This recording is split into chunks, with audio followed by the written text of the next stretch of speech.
छात्रों, आइए कैन के प्रयोग के बारे में कुछ सीखते हैं। कैन आप जानते हैं, इसका प्रयोग हम लोग अपने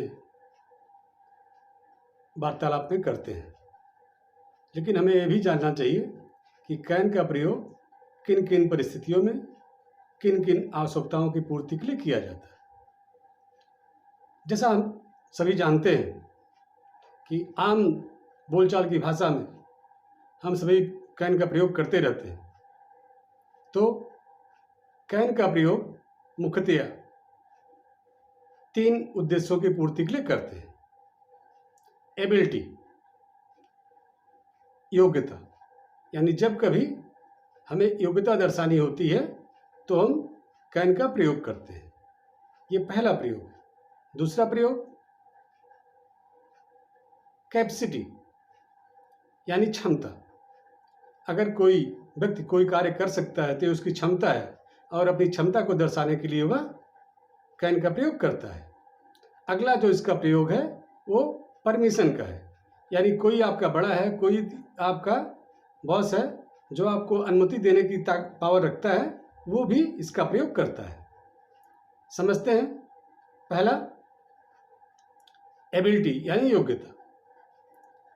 सपोज करिए, मान लीजिए कि आप कोई कार्य कर सकते हैं तो आप कहते हैं आई कैन डू इट, यानी आपने जो है अपनी एबिलिटी, योग्यता को दर्शाया। अब दूसरा इसका प्रयोग है कैपेसिटी। सपोज करिए, मान लीजिए कि कोई एक व्यक्ति है, उसकी माँ भोजन अच्छा पका सकती है, तो वह कह सकता है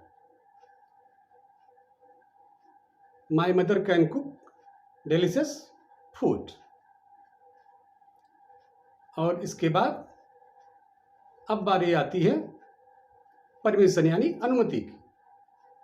सपोज करिए छात्र एग्जाम रूम में हैं और अभी क्वेश्चनर मिल गया है, आंसर शीट मिल गई है, लेकिन अभी समय नहीं हुआ जिससे वो क्वेश्चनर को ओपन करें या आंसर लिखना शुरू करें।